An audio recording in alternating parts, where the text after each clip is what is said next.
Assalamualaikum warahmatullahi wabarakatuh. Perkenalkan, nama saya Nurhayati Pala, NIM 19071002. Di sini saya akan menjelaskan artikel tentang analisis aktivitas radioisotop dalam sampel air sumur di Desa Suai, Kecamatan Melaka Tengah, Kabupaten Melaka. Latar belakang. Air merupakan senyawa kimia yang sangat penting bagi kehidupan manusia dan makhluk hidup lainnya. Fungsinya bagi kehidupan tersebut tidak dapat digantikan oleh senyawa lainnya. Hampir semua kegiatan yang dilakukan manusia membutuhkan air, antara lain membersihkan diri dan menyiapkan makanan. Air tanah memiliki beberapa kelemahan dibandingkan sumber lainnya, karena air tanah mungkin saja terkontaminasi hal-hal yang berbahaya seperti pengaruh kimiawi, biologi, dan radioaktivitas. Pengaruh kimiawi contohnya ion, senyawa beracun, kandungan oksigen terlarut, dan kebutuhan oksigen kimia. Pengaruh biologi meliputi jenis dan kandungan mikroorganisme, baik hewan maupun tumbuhan. Sedangkan pengaruh radioaktivitas meliputi kandungan bahan-bahan radioaktif yang melepaskan radiasi, baik berupa partikel alfa dan beta maupun radiasi sinar gamma.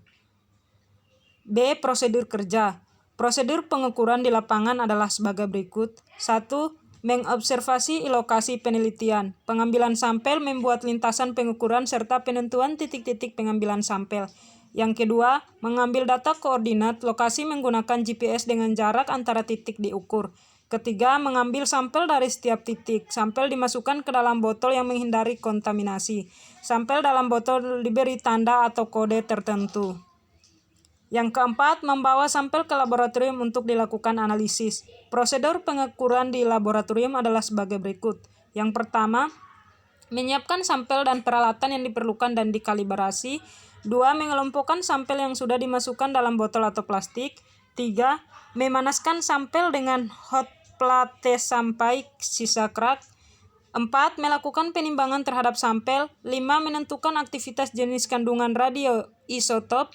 6. Mengulangi prosedur 1 sampai dengan 7 untuk sampel yang lain. 7. Memasukkan data ke dalam tabel aktivitas jenis. 8. Menghitung aktivitas jenis kandungan radioisotop dalam sampel dengan menggunakan persamaan C sama dengan CR per 2,2 kali 1 sigma kali 1 per M kali Pi CI per gram. Yang ke-9, melakukan interpretasi. Poin yang berikut adalah pembahasan. Pengukuran caca di lapangan memiliki selisih yang berbeda-beda.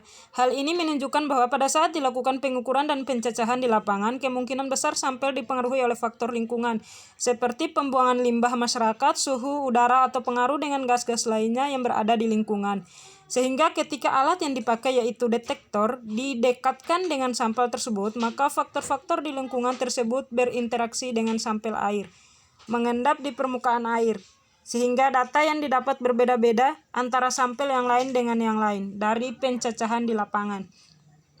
Didapatkan nilai paling tinggi di titik sumur 2.2. Pada titik pengambilan sampel yang kedua, sampel di lapangan lebih kecil dibandingkan di laboratorium. Hal ini dipengaruhi oleh faktor lingkungan seperti suhu, udara, atau gas-gas lain ketika berada di lokasi, sehingga dapat mempengaruhi hasil pencacahan titik sumur yang kedua. Berbeda dengan sampel yang lain, hal disebabkan sumur berada di dekat laut yang sudah mengendap pada air sumur, sehingga dapat mempengaruhi warna sumur dan dapat mempengaruhi pencacahan di lapangan, sehingga dapat hasil lebih kecil dibandingkan laboratorium. Berdasarkan hasil analisis, maka disimpulkan bahwa kesimpulannya, yang pertama, interval nilai aktivitas jenis massa kandungan radioisotop dalam sampel air sumur di Desa Suai, Kecamatan Melaka Tengah, Kabupaten Melaka adalah 17,360 kali 10 sampai dengan 0,1410.